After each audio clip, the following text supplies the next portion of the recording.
belt buckle trainer, teaching you how to program in less than 5 minutes. Today we're going to tackle an intermediate 35-year-old hunk. Check out the beginner one where we focus more on full body. Now we're going to transition into 4 workouts per week. Great trainers show value 3 times and encourage your clients to show up more because they're going to get better results. How many days a week do you work out? 3.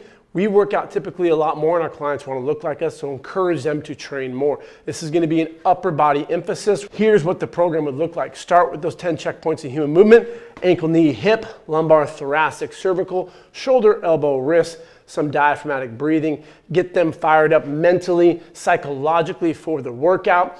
After about 5 minutes, we're going to get into bench press.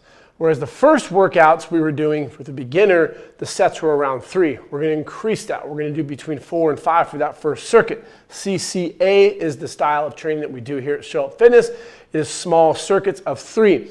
The second core movement pattern will be a vertical pull for chin-ups. Before we were doing 3 to 5 eccentrically. Now we should be able to do sets of 1, 2, 3 plus, maybe even add some weight and then do some abs. I always keep the accessory open because the client may want to work on something else.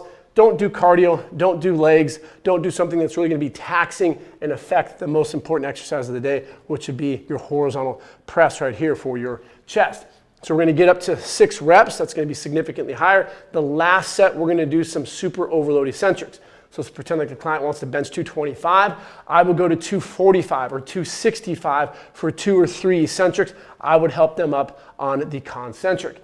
Do that for 3 to 4 rounds. The second circuit, we're going to move into dumbbells for incline press, and then we're going to do single arm rows, and then we'll do some curls. We're going to do more sets here as well, but we're going to split it up. The first 2, we're going to do bilateral pressing. We're going to do what I call a waterfall set. So start heavy on the first one. We don't need to warm up because we already did it up here. The second set, we're going to get to 8 reps, so we're going to lighten the load. And the third and fourth set, we're going to do single arm pressing. So we'll do right for 10, left for 10, go back to the right for 10, and do 10 more on the left. So it's like a drop set variation. The intensity is significantly higher. The third circuit, we're going to do a landmine press. We're going to do an isolation chest fly into presses. And then we're going to do that for 3 rounds. I love that variation because you can go higher on the flies, really get that deep stretch. And then when you fatigue out, 6, 8, 10 reps, go right into pressing. You'll be able to do a lot more because we're stronger when we do multi-jointed exercises versus single-jointed. We're going to be resting between 3 to 4 minutes in the first circuit. Here we'll be doing 2 to 3. We'll start resting a lot less in these 3rd, 4th, and 5th circuits because we want to get that metabolic stress, chase the burn. You can do some accessory stuff here for upper body, some curls, some crisp dips, really get those triceps fired up, lateral raises. You can just do that 3 rounds, no rest. And then you can have a little push-up challenge at the end.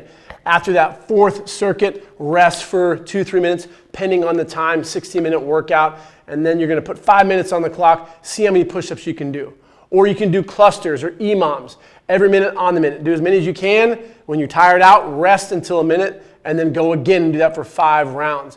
This is where we're going to set more PRs from the endurance side. Also up here for the percent of RM, we're getting up to about 85% with 6 reps. The most important factors when it comes to building that upper body, volume, frequency, and intensity. Yeah, we got to look at all of those variables of progressive overload, but before we were probably doing maybe 6 to 10 total sets for the beginner. Now we're going to be probably doubling that. We're not doubling it from week 1 to week 2, but from week 1 to week 16, 18, that's for this intermediate program right here, it would be significantly higher. The intensity is higher as well. Whereas before we were hitting 3 chest days per week, maybe 9 to 10 sets. Now we're hitting 2 chest days, like on a Monday and a Thursday, but the volume is going to be significantly higher. I'd also encourage my clients to do push-ups at home. Their upper body is going to start getting a lot more defined and jacked because that's exactly what they want. If you want to become a successful personal trainer, we have a 14-day free trial. Show Up Fitness CPT, the best certification in fitness.